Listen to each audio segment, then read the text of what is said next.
बोलिए श्री रघुनाथ जी महाराज की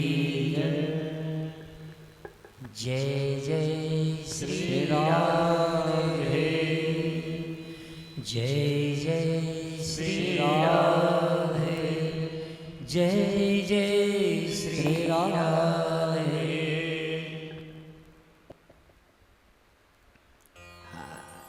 आइए आज सप्तम दिवस की कथा हमारे बहुत प्रेमी सेक्टर 55 से ही है ना। बहुत बदलाव है, वदना तो हमने इनको दाढ़ी में देखा था, लेकिन मेरे गोविंद की कृपा से भक्त भक्त भगवंत गुरु ईश्वर और जीव का जब आत्मा से मिलन होता है बड़ा आनंद आता है, बड़ी उत्सुकता होती है मनुष्य को। क्यों कि जीव के मन में जब भक्ति का अंकुर उदय होता है तब जीव ऐसे अनुष्ठानों में जाते हैं जब भक्ति का अंकुर उदय होता है। कल आप लोगों ने मेरे प्रभु की रुक्मणी मंगल की कथा को श्रवण किया। जिस प्रकार से मेरे प्रभु मेरे गोविंद ने रुक्मणी का बाण ग्रहण संस्कार किया, धूमधाम से विवाह हुआ। जय जय श्री राधे, जय जय श्री श्याम।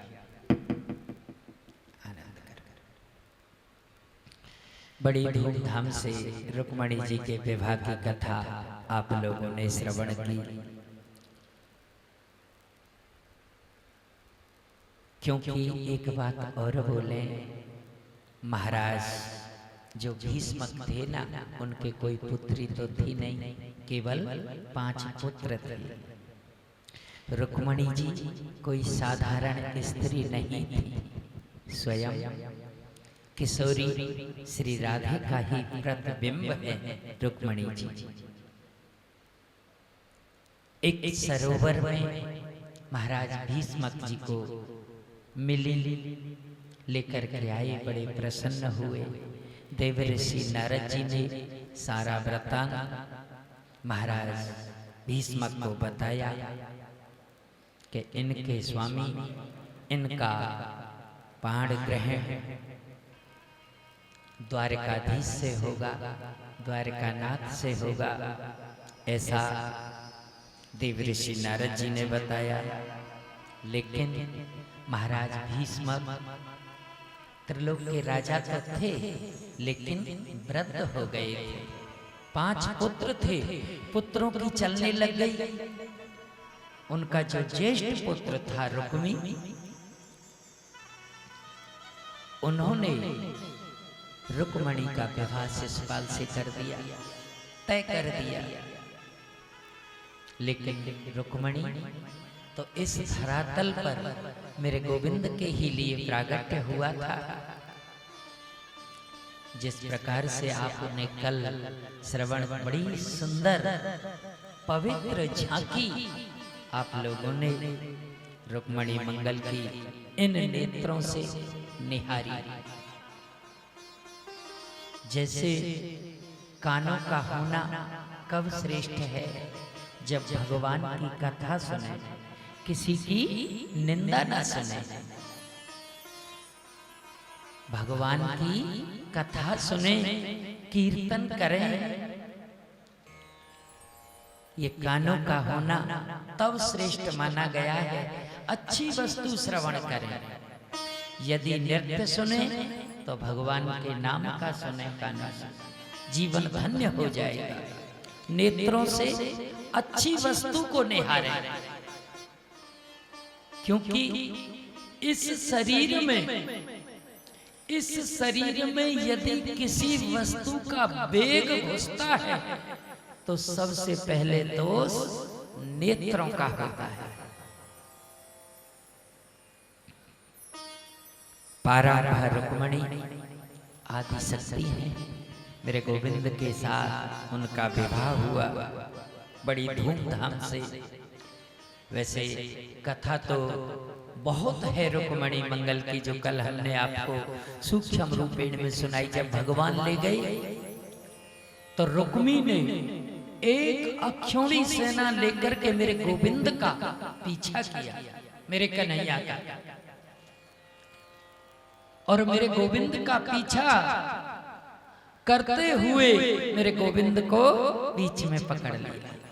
मेरे अकेले गोविंद ने उसकी एक अक्षौणी सेना को मेरे कन्हैया ने पलक झपकते परास्त कर दिया।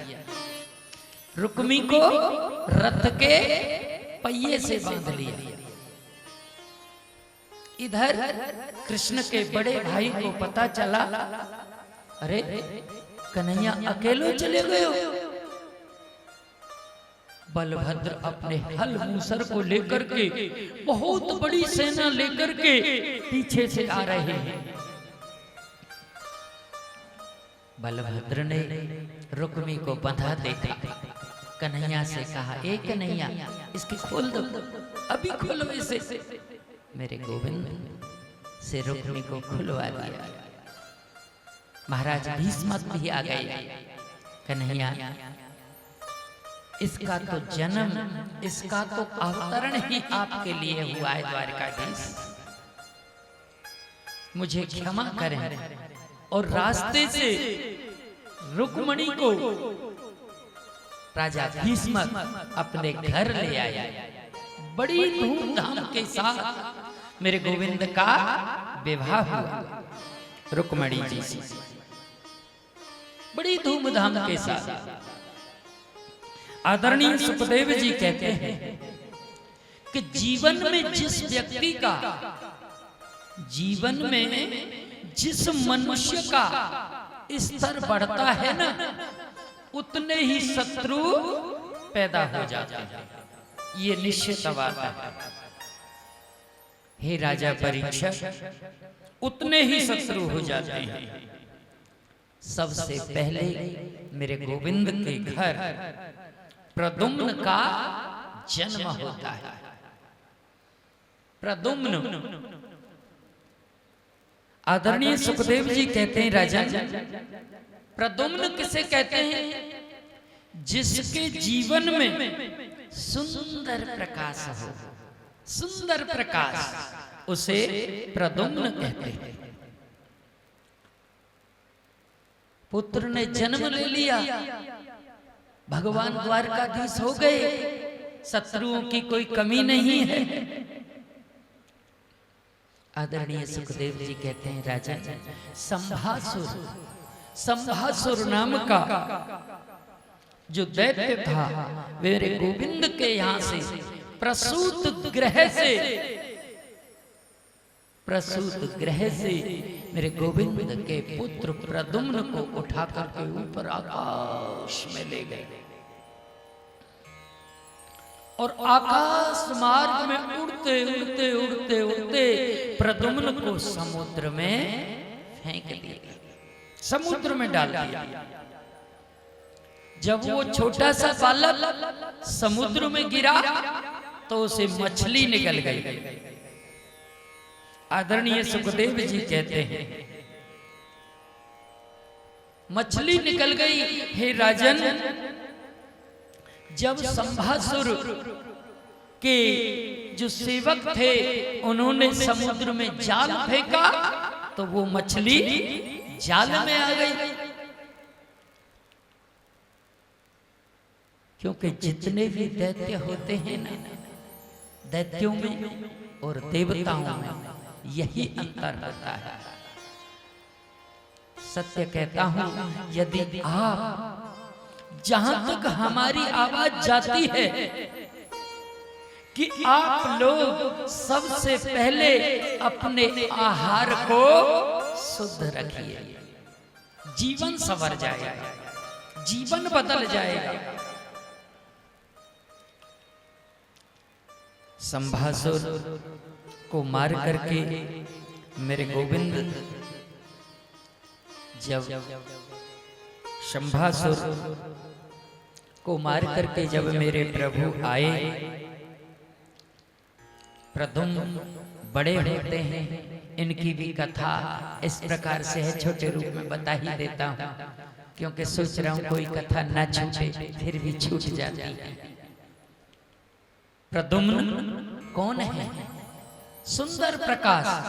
सुंदर प्रकाश किसके जीवन में है? जब कामदेव को मेरे प्रभु ने भस्म कर दिया ना, तो कामदेव के जो कामदेव हैं रति के पति, उन्होंने ही प्रद्युम्न के रूप में जन्म लिया। और उनके यहाँ जो भोजन बनाने का काम करती थी ना, वो कामदेव की पत्नी थी।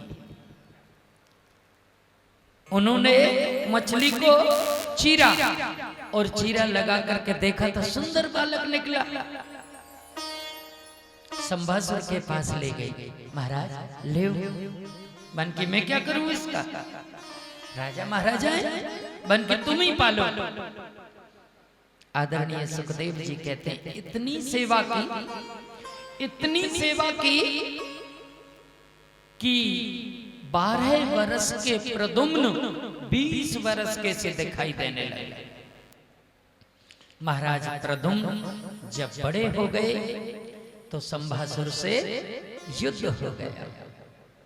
और जब प्रद्युम्न संभासुर को मार करके लौटे, जब तक आपके कन्हैया के मेरे गोविंद के 16,108 विवाह हो गए। बोलिए जय श्री राधे। 16,108। मेरे प्रभु का पहला विवाह तो आपने समझ लिया ना, रुक्मणी जी से। दूसरा विवाह मेरे कन्हैया का भालू की बेटी से हुआ। किससे हुआ? भालू। भालू किसे कहते हैं? रीछ को। दूसरा विवाह मेरे गोविंद का भालू की बेटी से हुआ, जामवंत जी की पुत्री, जिसका नाम है जामवंती। महाराज परीक्षित जी इस कथा को बड़ी उत्सुकता से श्रवण कर रहे हैं। गुरुदेव आप क्या कहते हो? द्वारका नाथ की पत्नी और वो भी भालू की बेटी? मेरी समझ में नहीं आई भगवान, आप क्या कह रहे हो? हे गुरुवर मुझे समझाएं। सुखदेव जी कहते हैं राजन, द्वारका में एक राजा आए, नाम है सत्राजित। द्वारका में एक बार मेरे गोविंद के यहाँ एक राजन आए जिनका नाम था सत्राजित। बड़े प्रतापी थे। उनके पास एक मणि थी, मणि का नाम था इसमें तक मणि। ये मणि का डेली 10 घंटे यदि नियम से पूजन किया जाए तो ये 8 भार सोना उत्पन्न करती थी। 8 भार, 8 बार यानी 8 तोला नहीं देवी, है 2 कुंटल। 2 कुंटल यानी 200 किलो। 200 किलो सोना उत्पन्न करती थी। राजा सत्राजित एक दिन पहन करके मेरे गोविंद द्वारकाधीश जी के यहाँ चले गए। द्वारकाधीश ने बड़ा सम्मान किया। आओ भगवान आओ विराजी। अतिथि सेवा गोविंद की सेवा थी, आइए। बैठ गए। मेरे गोविंद ने हंसी में यानी हंसी में पूछ लिया, भैया सत्राजित तुम्हारे घर में कितने आदमी हैं? बताओगे? कुल कितने आदमी हैं? सत्राजित बोले एक मैं हूं, एक मेरी वृद्धा पत्नी है, एक छोटा भाई है प्रसेन, एक मेरी इकलौती पुत्री है सत्यभामा। बन की अच्छा। मेरे गोविंद ने कहा तो कुल मिला के 3.5 आदमी हुए। हाँ महाराज इतने ही हैं द्वारकाधीश। वन की इतनी मणि रखते हो, 2 कुंटल सोने देने वाली? अरे भले आदमी, इस मणि को तू हमारे खजाने में जमा करा दे तो संसार का भला हो जाएगा, संसार का कल्याण हो जाएगा, देश सेवा होगी, जनता की सेवा होगी, आनंद आएगा। ऐसा मेरे गोविंद ने वो मणि अपने लिए नहीं मांगा, समाज के कल्याण के लिए। आदरणीय सुखदेव जी कहते हैं कि महाराज सत्यराजित ने मना कर दिया, यदि महाराज मैं ये मणि आपको नहीं दे सकता, कदापि नहीं दे सकता। भगवान करें, कहते हैं कि यदि आपकी वस्तु है, जैसे भाई मैं मांग लूं आपसे वन की देवी देवताओं ये एक दिन के लिए वस्त्र हमें दे दो, तो आपकी मर्जी है तभी तो दे पाएंगे। मेरे गोविंद ने कहा भैया सत्यराजित आपको नहीं देनी मत दो, मैं तो समाज के कल्याण के लिए मांग रहा हूं, आपकी वस्तु है। चले गए। मेरे गोविंद अपने कार्य में व्यस्त हो गए। आदरणीय सुखदेव जी कहते हैं एक दिन उस मणि को सत्यराजित के छोटे भाई प्रसेन ने गले में पहन लिया और गले में पहन करके दूर जंगल में शिकार खेलने के लिए चले गए। घने जंगल में पहुंचे तो शेर से सामना हो गया। शेर से सामना हो गया और शेर के हाथों प्रसेन की मृत्यु हो गई।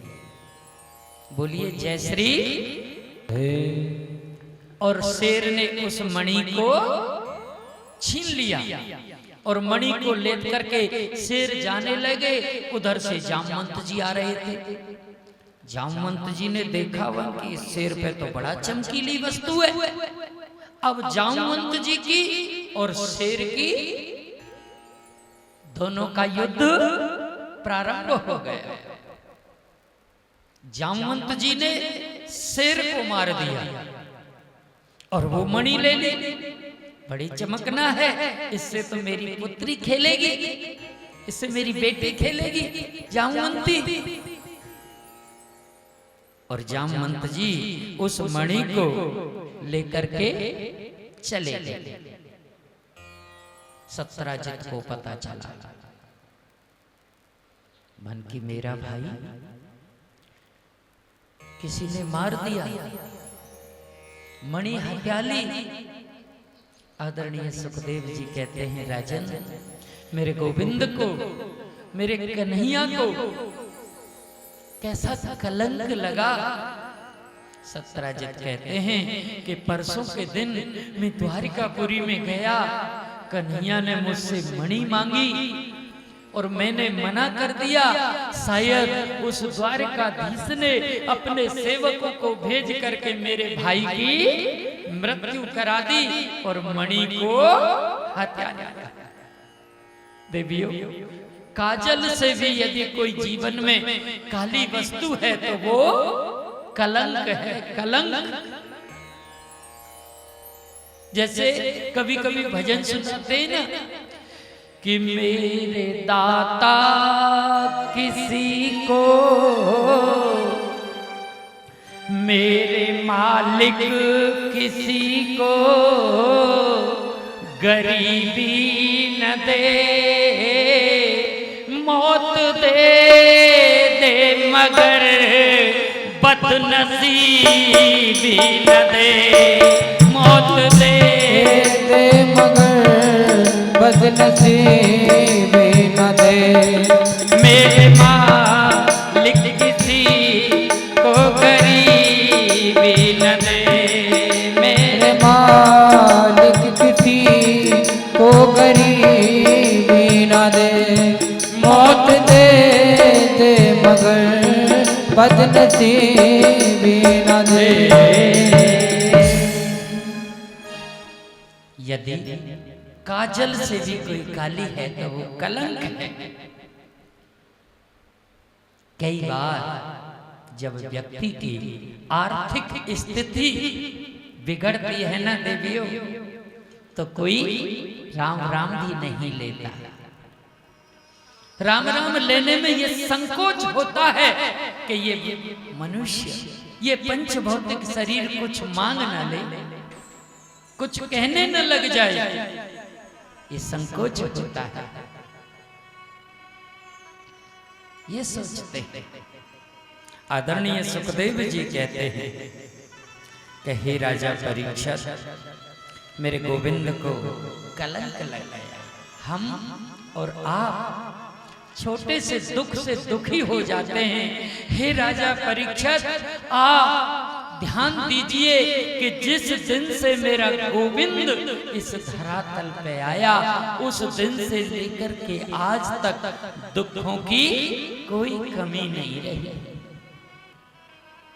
राजा हुए तो कलंक लग गया। दूसरा विवाह, इसलिए जामवंती से दूसरा विवाह कैसे हुआ? मेरे गोविंद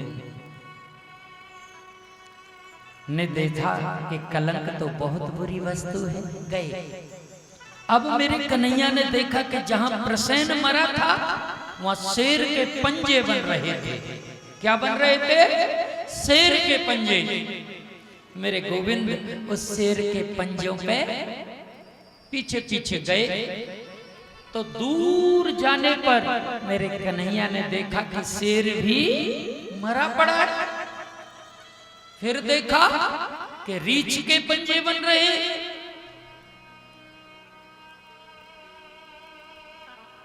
रीछ के पंजे बन रहे हैं। मेरे गोविंद रीछ के पंजों पे गए और जहां जामवंत जी गुफा में रहते थे वहां गए और गुफा का दरवाजा खोला तो जामवंत जी निकले और मेरे कन्हैया का और जामवंत जी का युद्ध आरंभ हो गया। आदरणीय सुखदेव जी से महाराज परीक्षित पूछते हैं कि गुरुदेव, ये जामवंत जी कौन है? सुखदेव जी खुश हो गए, परीक्षित तुम धन्य हो, ये वही जामवंत जी हैं। जब मेरी रघुवर प्रभु श्री राम का राज्याभिषेक हुआ तो सबने कुछ न कुछ मांगा। जामवंत जी ने दोनों हाथ जोड़ करके मेरे राघवेंद्र से एक ही चीज मांगी थी कि हे रघुवर, मैं देखना चाहता हूं कि मेरे मालिक की बाजुओं में कितनी ताकत है, मैं आपसे दो दो हाथ करना चाहता था। राघवेंद्र ने हाथ जोड़ दिए। राम जी ने ऐसा नहीं हो सकता, क्योंकि ये त्रेता युग है, सतयुग के समान है। हाँ, द्वापुर में जब मैं कृष्ण जन्म लूंगा तो ये अभिलाषा तेरी जरूर पूरी करूंगा। बोलिए जय श्री राधे। महाराज परीक्षित जी खुश हो गए, गुरुदेव धन्य है। बड़ा युद्ध हुआ, जामवंत की नस नस ढीली कर दी मेरे गोविंद ने। जामवंत जी पहचान गए, गुरुदेव तुम तो कोई कृष्ण नहीं हो, तुम द्वारकाधीश भी नहीं हो, तुम तो मेरे रघुवर हो, तुम तो मेरे राम हो प्रभु। और मणि क्या, मणि के साथ साथ मेरी पुत्री का भी पाण ग्रहण संस्कार करो मेरे गोविंद। ये मेरे प्रभु का दूसरा विवाह हुआ। तीसरा विवाह मेरे गोविंद का सत्यभामा से हुआ। मणि को लेकर के गए, प्रभु ने अपने मस्तक पर लगा हुआ कलंक खत्म कर दिया। 17 ने हाथ जोड़ करके कहा, गोविंद अब ये मणि भी ले जाओ और मेरी पुत्री भी ले जाओ।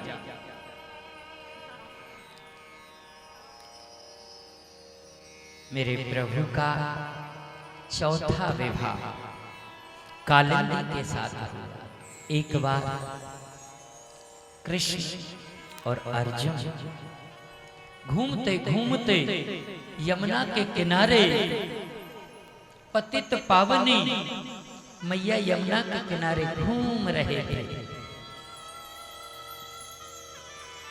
एक बड़ी तपस्विनी सांवली सूरत, बड़ा सुंदर चेहरा तप कर रही थी यमुना के किनारे। अर्जुन ने पूछा, देवी तुम कौन हो? नितांग यमुना के किनारे रात्रि में तप कर रही हो। वन की मैं कृष्ण को पति रूप में पाना चाहती हूँ। अर्जुन बोला, वो तो मेरे साथ रथ में बैठा है, आओ।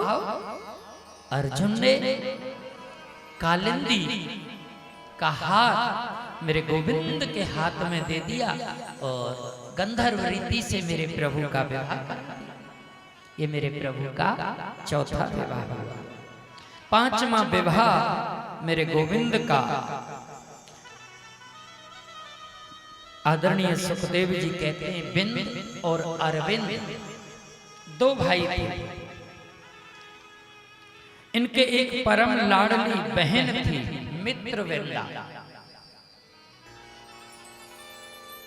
पांचवा विवाह मेरे गोविंद का मित्रवृंदा से हुआ। छठवां विवाह मेरे प्रभु का नागनजिति से हुआ। उनके यहाँ 7 बैल थे, मनुष्य से भी अधिक समझदार, जो सातों को एक साथ नकेल डाल दे, ये शर्त रखी थी तो मैं उसको अपनी पुत्री का विवाह करूंगा। मेरे गोविंद ने ऐसा ही किया। 7 बैलों को एक साथ नकेल डाला। छठवां विवाह नागनजिति से हुआ। नागनजिति का एक नाम पुराणों में और भी है। हे राजा परीक्षित, नागनजिति को सत्या भी कहते हैं। सत्या ये नाम भी है इनका। एक राजा देवी नाम की स्त्री है। राज कार्य पूरे स्नेह से, धैर्य से संभालती हैं। इनकी पुत्री का नाम है भद्रा। 7वां विवाह मेरे गोविंद का भद्रा के साथ हुआ। 8वां विवाह मेरे प्रभु का एक मध्य प्रदेश के राजा की बिटिया का नाम है लक्ष्मणा। 8वां विवाह मेरे गोविंद का लक्ष्मणा से हुआ। बोलिए जय श्री राधे। 8वां विवाह आदरणीय सुखदेव जी कहते हैं, राजन एक भौमासुर नाम के दैत्य हुए। क्या नाम है? भौमासुर। कभी कभी आदमी अपने बल का दुरुपयोग करता है। कब करता है? जब खान पान सही नहीं रहता। भौमासुर किसे कहते हैं? यानी भूमि से जो उत्पन्न हुआ हो उसे भौमासुर कहते हैं। भूमि से निकला इसलिए उसका नाम भौमासुर पड़ गया। अब भौमासुर ने ये संकल्प किया कि 20,000 कन्याओं के साथ एक साथ में विवाह करूंगा। कितनी कन्याओं के साथ? 20,000 कन्याओं के साथ। बुद्धि विकृत हो गई।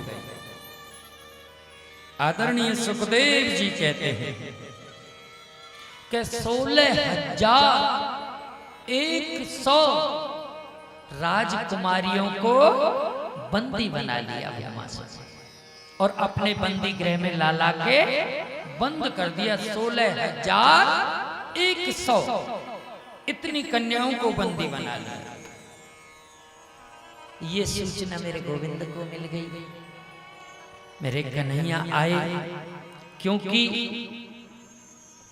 देवताओं यानी माता अदिति के छत्र, कवच, कुंडल को भी ये भौमासुर ही चुरा करके ले गया था। बड़ा विचित्र युद्ध छिड़ गया।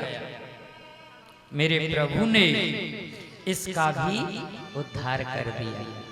बोलिए बाल कृष्ण लाल की जय हो। 16,100 राजकुमारियों को मेरे गोविंद ने मुक्ति दिलाई। बड़ा ध्यान देने का विषय है देवियों। 16,100 मुक्त हो गई। अब मेरे गोविंद के नेत्र सजल हो गए। क्यों? कि अब इन राजकुमारियों से कौन विवाह करेगा? सब जानते हैं कि ये तो भौमासुर की कैद में रह करके आई हैं। कौन विवाह करेगा? इनके लिए दो ही रास्ते हैं कि या तो ये कुएं में गिर करके अपनी जान दे दे, या सारे समाज को दूषित करेंगी, सारा संसार दूषित होगा। दो ही रास्ते हैं। संसार के कल्याण हेतु मेरे गोविंद ने संसार को दिखाने के लिए, आपको हमको ये समझाने के लिए कि जो मनुष्य रूप है वो सबसे उत्तम है, मेरे गोविंद ने हाथ जोड़ करके कहा कि आप 16,108 देवी यदि चाहें तो मुझे पति रूप में प्राप्त कर सकती हैं। बोलिए जय श्री राधा। संसार में कोई ऐसी बहन, ऐसी माँ, ऐसी बेटी होगी जो मेरे गोविंद को पति बनाना नहीं चाहेगी देवियों? कोई मना करेगी मेरे गोविंद को पति बनाने से? क्योंकि मेरा गोविंद तो सबका पति है। हमको अपने आप को समझ लेना ही पर्याप्त है। जब तक हम अपने आप को नहीं समझेंगे, जब तक मेरे गोविंद की कृपा नहीं होगी। भगवान ने आपको और हमको बनाने में कोई कसर नहीं छोड़ी। बताऊं कि आदमी में अगर आदमी की तरह, आदमी में अगर आदमी की तरह आदमियत न आए तो वो क्या करे? आदमियत न आए तो वो क्या करे? आदमी में अगर आदमी की तरह, आदमी में अगर आदमी की तरह आदमियत न आए तो वो क्या करे? आदमियत न आए तो वो क्या करे?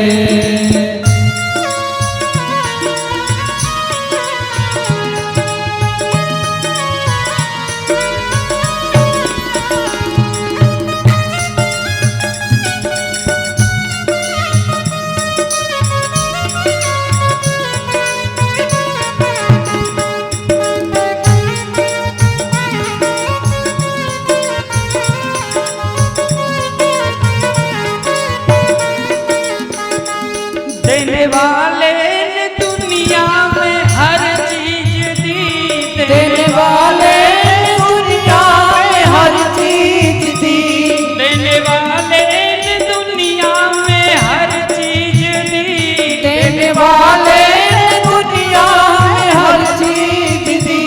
पाने वाला न पाए तो वो क्या करे? पाने वाला न पाए तो वो क्या करे? आदमी में अगर आदमी की तरह, आदमी में अगर आदमी की तरह आदमियत न आए तो वो क्या करे? आदमियत न आए तो वो क्या करे?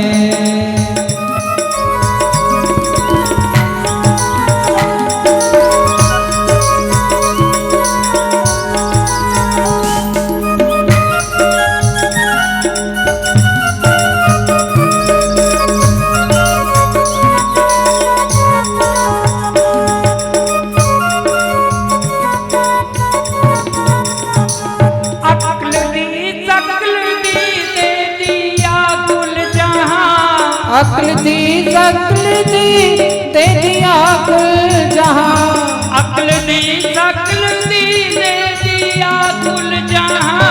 अक्ल दी दे दिया कुल जहां। सुंदर मुखड़ा दिया मुख में मीठी जुबान। सुंदर मुखड़ा दिया मुख में मीठी जुबान। नाम करना था रोशन धर्म के लिए। नाम करना था रोशन धर्म के लिए।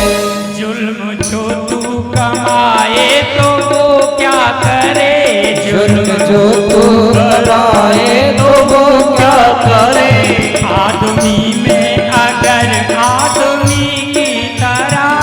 आदमी में अगर आदमी की तरह आदमियत न आए तो वो क्या करे।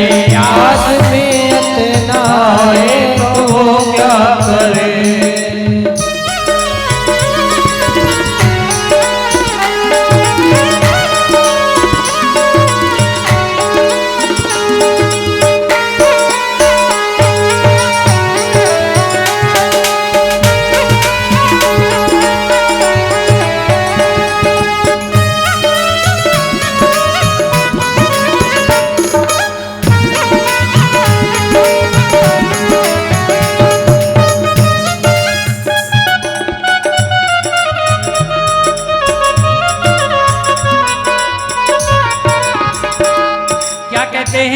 आंखें दी हैं कि उसको तू पहचान ले। आंखें दी हैं कि उसको तू पहचान ले। आंखें दी हैं कि उसको तू पहचान ले। आंखें दी हैं कि उसको तू पहचान ले। क्या हकीकत है तेरी तू ये जान ले। क्या हकीकत है तेरी तू ये जान ले। क्या हकीकत है तेरी तू ये जान ले। क्या हकीकत है तेरी तू ये जान ले। और मेरे गोविंद भगवान ने ऐसी कोई वस्तु छोड़ी नहीं जो आपको और हमको नहीं दी। वो नाम करना था रोशन धर्म के लिए। नाम करना था रोशन धर्म के लिए। जुल्म जो तू कमाए तो वो क्या करे। वो जुल्म जो तू कमाए तो वो क्या करे। आज